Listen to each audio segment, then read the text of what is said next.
DC, SP, SDO, CO, थानेदार सब बिका हुआ है यहाँ पर। पुलिस लठैत बन के काम करती है, लोगों को पीटती है, मारती है, जेल भेजती है, झूठा केस में फंसाता है। थानेदार आके भय का माहौल बनाता है, लोगों को भयभीत करता है, तो वो भी अपराध है। पुलिसिया गुंडा राज करके और यहाँ का अधिकारियों को इन्फ्लुएंस करके और ये कंपनियां मनमानी कर रही है। रात में जो है महिलाओं को और बच्चों को और नौजवानों को पीट पाट करके और जेल भेजना, उससे भी अति नहीं हुआ तो दूसरे थाना में ले जा करके मारना पीटना, आतंकवादी जैसा। चोरी डकैती, हत्या, मर्डर, बलात्कार किए थे हम लोग। एनटीपीसी ये ईस्ट इंडिया कंपनी से भी मतलब गया गुजरा कंपनी, बेवकूफ बना के मोबिलाइजर रह करके, एजेंट रह करके यहाँ लूटने काम कर रहा है। आम जनता को सिर्फ डराना चाहता है, आम जनता को भय का माहौल बनाना चाहता है कि जोगिंदर साहब को तोड़ दिए तो आम जनता अगर डरपोक निकल जाए, पत्रकार बिक जाए, नेता झूठ बोलने लगे तो गांव का विकास नहीं हो सकता है, देश का विकास नहीं हो सकता है। आज मेरा फैक्ट्री तोड़ दिया बिना मुआवजा दिए हुए, बिना कंपनसेशन, बिना सहमति का, और अभी पता चल रहा है मेरा घर तोड़ने का प्लानिंग कर रहा है। गांव सिर्फ जमीन का टुकड़ा नहीं होता है, वह स्मृतियों, रिश्तों, लोक संस्कृति और परंपराओं की जीवित किताब होता है। खेतों की मेड़ पर रची बसी कहानियां, त्योहारों की सामूहिक खुशियां और मेहनत की रंग, यही गांव की लगभग पहचान होती है।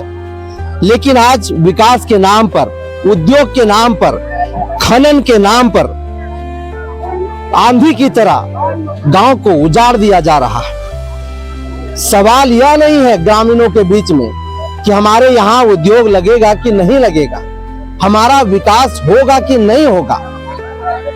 सवाल यह है कि क्या विकास के मतलब विनाश होता है, विकास का मतलब विस्थापन होता है, विकास का मतलब सामाजिक विकृतियां होती है, उद्योग का मतलब युवाओं के ऊपर आपराधिक मुकदमे दायर करना होता है।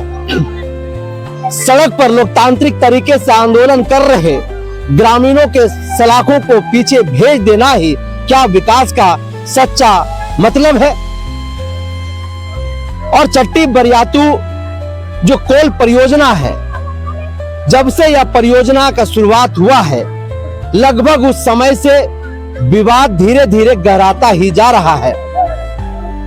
यह बड़कागांव विधानसभा का क्षेत्र है, केरेडारी प्रखंड है। यहाँ के ग्रामीणों का कहना है कि जब एनटीपीसी यहाँ पर यह कोल परियोजना लगाने की सोच रही थी, तब ग्रामीणों को एक सपना दिखाया गया था।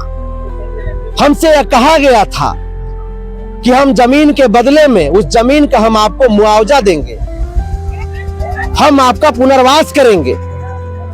लेकिन ना तो मुआवजा मिला, ना तो उनका पुनर्वास हुआ, और ना ही स्थानीय ग्रामीणों के अनुसार उनको नौकरी मिल पाई है। लेकिन जो भी विरोध किया है उसके ऊपर जो है मुकदमा दायर जरूर हुआ है, सलाखों के पीछे उनके जरूर भेज दिया गया है। चाहे वो पूर्व में इस क्षेत्र के विधायक और मंत्री योगेंद्र प्रसाद की बात हो, या फिर पूर्व विधायक अंबा प्रसाद की बात हो, या फिर योगेंद्र प्रसाद साहू की धर्मपत्नी की बात हो, या फिर तमाम ऐसे समाज और गांव के जो लोग हैं उनकी बात हो, ये सब लोग जो है इस बात को कहते हैं। आज आप लोग पुनः फिर से एक बड़ा जनसैलाब आक्रोशित होकर के बाहर निकल करके आए हैं। किस बात का गुस्सा है आप लोगों के अंदर? है कि नौकरी हम लोग का नहीं मिल रहा है, नौकरी प्लस रोजगार नहीं मिल रहा है, इसके वजह से हम लोग का तबलीग है। क्या कही थी कंपनी जब एक माइंस चालू होने वाला था? क्या कही थी कंपनी? कंपनी बोला सारा सुविधा सारा कुछ देंगे, कोई चीज कमी नहीं रहेगा, सारा सुविधा देगा, उसके बाद हम काम करेंगे। मगर यहाँ तो कुछ नहीं सुविधा दिया हम लोग का। कुछ सुविधा? हाँ बताइए, क्या नाम है आपका? हमारा लालो साहब नाम है। लालो साहब कहे आगे आंदोलन करने के लिए? कंपनी तो सब सुविधा दे रही है, बोल रही है। कहाँ दे रहा है? कहाँ कंपनी चले न पैसा दे रहा है, जमीन का भी बोलता है जरूर है, ठगता है और ले रहा है, पैसा नहीं देता है और दौड़ता है। अब बुरा बोलूं के कुछ नहीं देता है, बस ठेक जमीन जगह हटा रहा है। आप लोग काम रोक देते हैं, कंपनी कह रही है। काम रोकने के कारण हम लोग कहाँ भागेंगे, कहाँ घर रहेंगे, कहाँ जमीन बनाएंगे? हाँ। घर कहाँ रहेगा हम लोग का?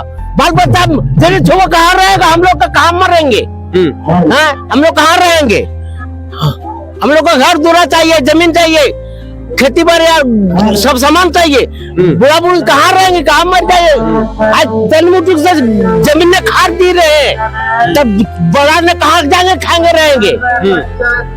तो कंपनी क्या कहती है, जब कंपनी से आप लोग मांग करते हैं तो कंपनी क्या कहती है? कहता है देंगे देंगे देंगे, आज कोलबरी खोल कर गढ़ा कर देता है, तो मोरे जाओ, और कुछ नहीं देता है, ठगता है, नहीं देता। युवा है यहाँ पर, क्या नाम है बाबू? कृष्णा कुमार पाठक। कृष्णा कुमार पाठक जी, हाँ।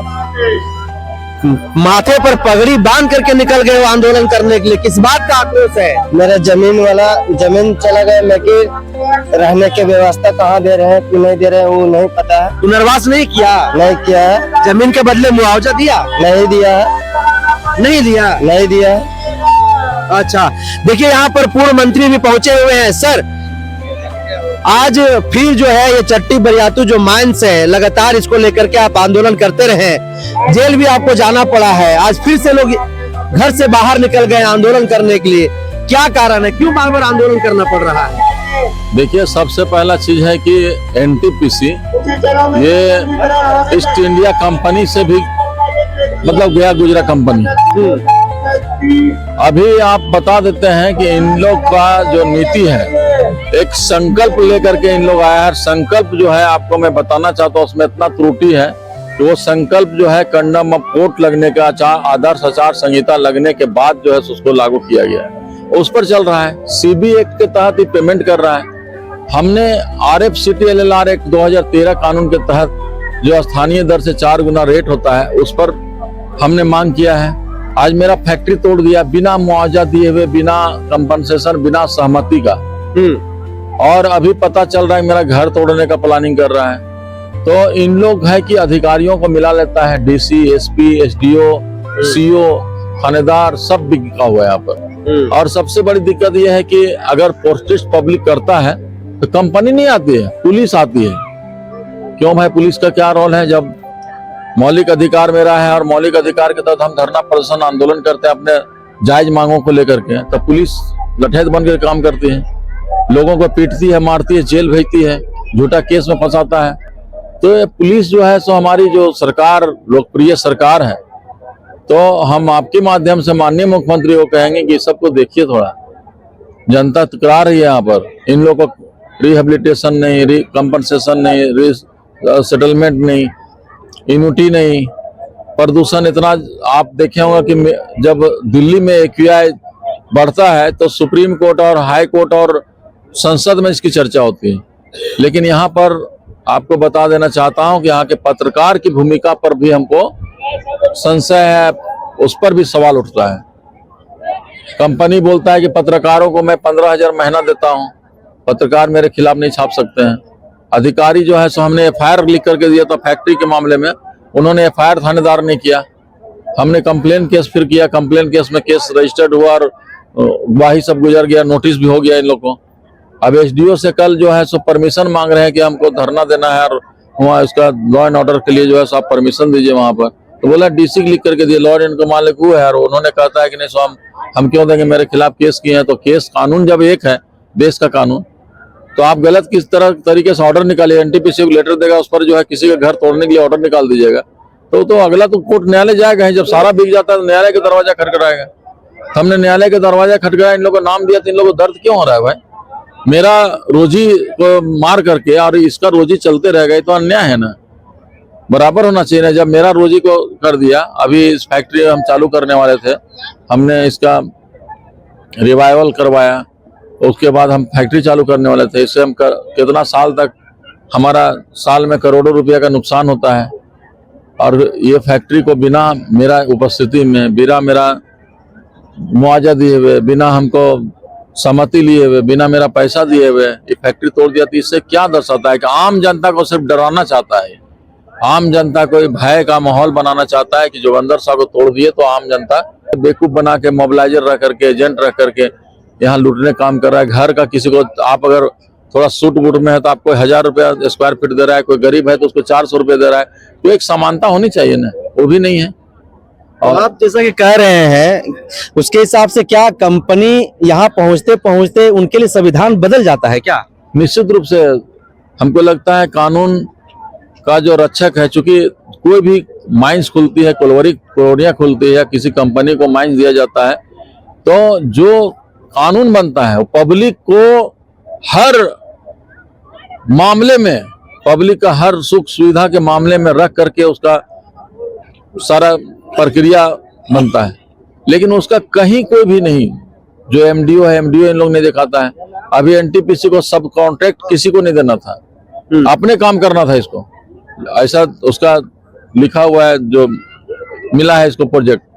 लेकिन इन्होंने सब कॉन्ट्रैक्ट पर सब कॉन्ट्रैक्ट, सब कॉन्ट्रैक्ट पर सब कॉन्ट्रैक्ट दे करके लोगों को सिर्फ यहाँ डराने धमकाने के लिए, और कुछ भी होगा तो पुलिस को भेजता है, तो पुलिस लाभान्वित नहीं, तो पुलिस का लठैत है क्या? पुलिस पब्लिक के लिए है कि कंपनी के लिए है? लेकिन यहाँ पुलिस का रोल आ जाता है, और पुलिस से हमारे ग्रामीण जो है सो डर जाते हैं, केस मुकदमा से डर जाते हैं, जेल जाने से डर जाते हैं। तो ये तो स्थिति है। तो भय के माहौल में रखना भी जो है एक अपराध है। अगर का क्या स्थिति होगा समझ लीजिए, वो ऐसे बुलडोजर चला देगा। तो ऋत्विक कंपनी पिछले दिनों आप पर ये आरोप लगाई कि पूर्व मंत्री जो है वो हम लोगों को धमकी देते हैं, इसीलिए हम लोग सामने नहीं आते वो हैं। तो वीडियो आप देखे होंगे, धमकी जो है कौन देता है? उसके जो मालिक है बीजेपी का सांसद सीएम रमेश, सीएम राजेश, उनके द्वारा दिया जाता है कि अंबा प्रसाद का पॉलिटिकल करियर खत्म कर देंगे और जोगिंदर साहब को जेल भेज देंगे। इन लोग बाहुबली हैं, पैसा वाले हैं। अगर पैसा वाले हैं तो क्या कानून सब खरीद लेंगे क्या वो? तो ये सब सारी चीज हैं, और हम लोग जनता के लिए चाहते हैं कि यहाँ पर जो कट ऑफ डेट है 2025 चल रहा है, तो 2025 में तुम जमीन ले रहे हो, पेमेंट कर रहे हो, तो 2025 का लागू करो। उसके बाद जो है सो नौकरी नहीं है, लोग त्राहिमाम है। लोग देखिए यहाँ जितना जनता लोग है, इन लोगों के चेहरा में रौनक नहीं है। तो ये समझना पड़ेगा कि यहाँ का लोगों को किस तरह से थानेदार आके भय का माहौल बनाता है, लोगों को भयभीत करता है, तो वो भी अपराध है। तो हर लोग तो जुडिशियली का दरवाजा खटखटा नहीं सकते हैं, कानून का दरवाजा, न्यायालय का दरवाजा खटखटा नहीं सकते हैं। हम आगे बढ़ते हैं तो इन लोगों को तकलीफ लगता है। आप मंत्री रहे हैं, आखिर जो कंपनी प्रोजेक्ट लेकर के आई है विकास के लिए, उत्थान के लिए, आखिर क्या है उसकी नीति? क्योंकि आपके पास एक राजनीति का लंबा अनुभव रहा है, राज्य चलाए हैं, क्या कहता है आखिर क्यों इस तरीके से वो रवैया ग्रामीणों के साथ जो है अपनाते हैं? देखिए, यहाँ पर अभी माननीय मुख्यमंत्री ने विस्थापन आयोग का गठन किया, लेकिन वो अभी जमीन पर नहीं उतरा है। विस्थापन आयोग का गठन करके उसको शक्तियां देना चाहिए और स्वतंत्र शक्ति देना चाहिए, जो कि अपना वो कार्रवाई कर सके, जेल भेज सके, माइंस पर कंट्रोल कर सके। तो वो बोल दिया रिपोर्ट दे सकता है, खाली वो कुछ कर नहीं सकता है। जो कमेटी बनाया तो भी कमेटी जमीन पर नहीं उतरा है, तो उससे कहाँ लाभ जनता को होगा?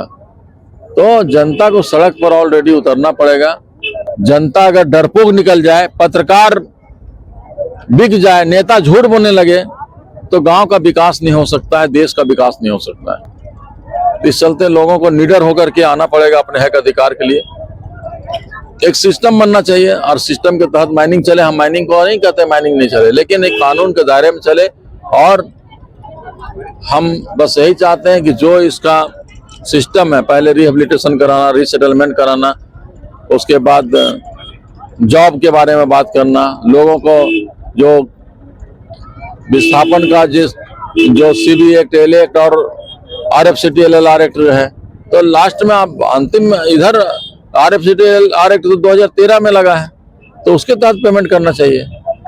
तो ये सब कुछ नहीं करना है, बस पुलिसिया गुंडा राज करके और यहाँ का अधिकारियों को इन्फ्लुएंस करके, और ये कंपनियां मनमानी कर रही है और इसको कंट्रोल करने के लिए कोई नहीं है। तो लास्ट में बिल्ली के गले में घंटी कौन बांधेगा? जोगिंदर साहब बांधेगा। यहाँ का नेता लोग सब बिक गया है। मनीष जायसवाल जो सांसद है वो व्यापारी है, और ये आपका रोशन चौधरी को लोग बहुत उम्मीद से जिताया था लोग, तो रोशन चौधरी जो है एक ईंटा अभी तक 1 साल हो गया लगाने, काम नहीं किया।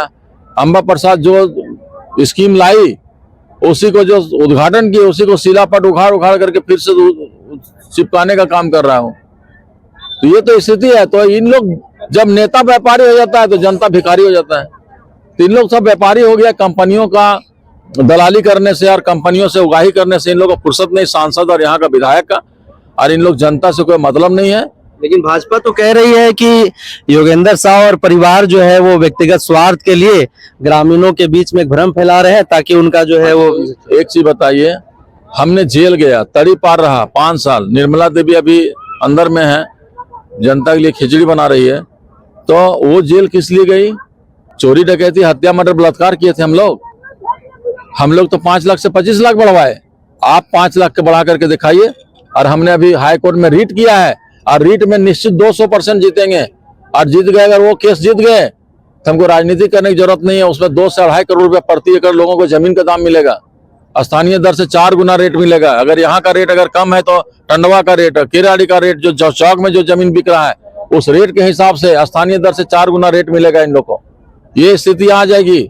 और देखिए, ईश्वर सबसे बड़ा मेहरबान है, ईश्वर का जो है देवाधिदेव महादेव का कृपा अगर लग जाएगा तो 200% उस केस में जीतेंगे। उसके बाद राजनीति करने की आवश्यकता नहीं पड़ेगी, जनता खुद समझेगी कि मेरा हितैषी कौन है। और अभी भी समझ रही है, जनता रो रही है कि अंबा प्रसाद को हरा करके हमने गलती किया, अंबा प्रसाद बहुत बेटर थी, और वो अभी रहती तो हजारों करोड़ रुपए क्षेत्र में लाके काम किए करवाइए हो, और वो रहती तो अभी मिनिस्टर रहती। और यहाँ पर सेवादार हम लोग तो घर में 4-4 आदमी थे, 4-4 आदमी सेवा करते।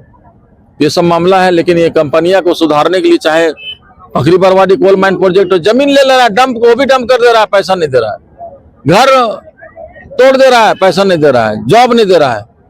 तो यहाँ पर क्या है ना कि यहाँ जिसकी लाठी उसकी भैंस के हिसाब से चल रहा है। इन लोग कंपनियां जो है सो जनता को देखना नहीं चाहता है, जबरदस्ती घर तोड़ो, जबरदस्ती केस करो, मुकदमा करो, जेल भेजो। अब 400 पुलिस फोर्स भेजने का क्या जरूरत था भाई? कौन भेजा, किसके आदेश से आया? जो कि आतंकवादी लोग थे क्या इन लोग? रात में जो है महिलाओं को और बच्चों को और नौजवानों को पीट पाट करके और जेल भेजना, उससे भी अति नहीं हुआ तो दूसरे थाना में ले जा करके मारना पीटना आतंकवादी जैसा। तो ये सबसे दर्शाता है कि अभी भी यहाँ पर राजतंत्र है, लोकतंत्र नहीं है। लोकतंत्र नहीं है। योगेंद्र साहब पुराने तेवर में दिखाई दे रहे हैं और फिर से 31 दिसंबर से एक पुनः एक उलगुलान की जो है उन्होंने ऐलान कर दिया है। आखिर क्या है उसके मायने और कंपनी को क्या संदेश देने की सीधे तौर पर? कंपनी को संदेश यही देना चाहते हैं कि आप जब यहाँ कन्वेयर बेल्ट चल रहा है पखरी बरवाडी में और यहाँ भी बन रहा है, तो आप धूला गर्दा क्यों उड़ा रहे हैं भाई? आज देखिए कि यहाँ 8 पंचायत में, चाहे मनातू पंचायत हो, हेवा पंचायत हो, आपका बेलतू पंचायत हो, पांडू पंचायत हो, और बेंगवरी पंचायत हो, चाहे केराड़ी पंचायत हो, पचड़ा पंचायत हो, या छठी बरियातू पंचायत हो, पांडू पंचायत, ये सब सारा 8 पंचायत में प्रदूषण एकदम अंधाधुंध जा रहा है। बगल में यहाँ मेरा भंडार है कोदवे पास, जिसको ठुड़ुआ बोलते हैं, वहाँ मेरी माँ रहती है, पूरा डस्ट रात में घुस जाता है अभी में। तो इससे दम्मा छम्मा, आज दिल्ली में ही देखिए ना, दिल्ली में AQI 400 बढ़ता है तो उसके लिए एकदम सुप्रीम कोर्ट और हाई कोर्ट और संसद में चर्चा होता है। लेकिन इधर का AQI जो बढ़ता है, यहाँ तो उससे ज्यादा AQI बढ़ा हुआ है, प्रदूषण ज्यादा है। लेकिन राष्ट्रीय मुद्दा काहे नहीं बनता है? झारखंड का कोई भी ऐसा घटना देख लीजिए, राष्ट्रीय मुद्दा क्यों नहीं बनता है? चूंकि यहाँ पर मीडिया का रोल जो है वो क्वेश्चन मार्क है। मीडिया जो है जनता सवालों के घेरे में है, सवालों के घेरे में है, और हम लोग कितनों ही बोलेंगे तो हम यहाँ कुछ नहीं छपेगा। अभी देखिए यहाँ के लोकल मीडिया लोग को पता है पहले से, सब सोशल मीडिया के माध्यम से। लोकल मीडिया कोई नहीं आया है केराड़ी का, क्योंकि उन लोग को 15,000 रुपया महीना मिलता है। हम क्लियर बोलते हैं, छापे या नहीं छापे, आजकल सोशल मीडिया का जमाना है, सोशल मीडिया में तो चलेगा ही। अच्छा, तो योगेंद्र साहब को डर नहीं लगता है? जेल गए, इतना कार्रवाई हुआ, फिर भी उसी तेवर में डटे हुए हैं, अड़े हुए हैं, जनता के लिए जो है अगली पंक्ति में खड़े रहते। देखिए, जब मैं जानता हूँ कि शरीर राख बनने वाला है और जाने का टिकट फिक्स है, तो कुछ ऐसा करके जाओ कि जनता याद रखे। हम 5 से 25 लाख बढ़वाए, अब 2.5 करोड़ रुपया प्रति एकड़ कर देंगे। जो जमीन दिया है, जो नहीं दिया उसका भी। 3 लोग तो मरते दम तक मेरा फोटो लेके ही मरेगा ना। हम कहीं भी रहेंगे, हमको वोट के लिए भीख मांगने की जरूरत नहीं पड़ेगा, करोड़पति बन जाएगा एक आदमी। जो पेट में बच्चा जिसका रहेगा वो भी करोड़पति बन करके निकलेगा। अगर वो चीज हो गया तो RFCT 2013 कानून लागू हो गया तो निश्चित रूप से, क्योंकि वो संकल्प भी गलत, जो संकल्प लेकर के इन लोग पेमेंट कर रहा है CB एक्ट के तहत, वो संकल्प भी गलत है। क्योंकि वो कंडम ऑफ कोर्ट लगने के लिए, आदर्श आचार संहिता लगने के बाद वो लागू हुआ है, वो कैसे स्टैंड करेगा? हमने हाई कोर्ट में रीट किया है। अगर वो रीट मेरा अभी नोटिस हो चुका है, उसमें सुनवाई हो चुकी है। अगर उसमें क्या जवाब दिया, अभी तो एक पक्ष जवाब दिया है, अभी उसमें सब लोग को पार्टी बनाए हैं, तो वो लोग अगर जवाब दे दिया तो उसमें निश्चित रूप से हम लोग को विजय होगा और जनता को उसका लाभ मिलेगा। ग्रामीणों से क्या संदेश होगा जो आंदोलन की शुरुआत फिर से आप करने जा रहे हैं? देखिए, ग्रामीणों से हम यही कहना चाहते हैं, ग्रामीण डरे नहीं। केस और मुकदमा ये सब चीज तो आना जाना चीज है, क्या चीज केस करेगा? सरकारी काम में बाधा 353, 323 आईपीसी का, सीआरपीसी में सेक्शन ऐसा नहीं है कि लगा देगा 302 लगा देगा या 307 लगा देगा। हमको बलवाए काम नहीं करना है, किसी को साथ मारपीट नहीं करना है। हमको शांतिपूर्ण तरीके, गांधीवादी तरीके से धरना प्रदर्शन, जो मेरा फंडामेंटल राइट है, जो मेरा मौलिक अधिकार है, उसके तहत जो है सो कल से वहां पर हम ये करबला के पास जो है इसका एनटीपीसी गेट के पास विशाल धरना प्रदर्शन और पॉइंट 2 रोड के पास विशाल धरना प्रदर्शन का आयोजन हमने करने जा रहे हैं। एक दिवसीय है या फिर अनिश्चितकालीन? अनिश्चितकालीन के लिए। अनिश्चितकालीन। जी जी, जब तक त्रिपक्षीय वार्ता नहीं होता है, जब तक जनता का समस्या नहीं हो जाता है खत्म, तब तक जो है सो इस चलता रहेगा। प्रमुख मांगे क्या होगी आंदोलन में? वो चार्ट ऑफ डिमांड मेरे पास है, तो उसमें से सारा चीज है कि सबसे पहला कि RFCTLR 2013 कानून को लागू कीजिए और लोगों को जो है सो कहीं बसाइए। जमीन मकान का क्या दे रहे हैं इसको सार्वजनिक कीजिए कि मकान का किसी को कुछ ऐसा नहीं। कट ऑफ डेट का मामला है, लोगों को बेरोजगारी का मामला है, लोगों को जलाने वास्ते कोयला नहीं मिल रहा है। हमारा क्षेत्र से जो है सो कोयला जा रहा है दिल्ली और मुंबई और चमचमा रहा है। आप पकड़ी बरवाडी जाते होंगे गर्री पास देखते होंगे कि रात में बिजली कितना चमचम कर रहा है और हम लोग ग्रामीण लोग अंधेरे में हैं। तो जितना भी कानून बनता है ग्रामीणों को और रैयतों का हित में रख करके कानून बनता है। वो कानून को इन लोग किनारे करके सिर्फ MDO इसलिए लाते हैं कि अधिकारियों को रुपया का थैला दे करके और ग्रामीणों को लाठी और गोली और जेल का भय दिखा करके और यहाँ पर खनन काम करें।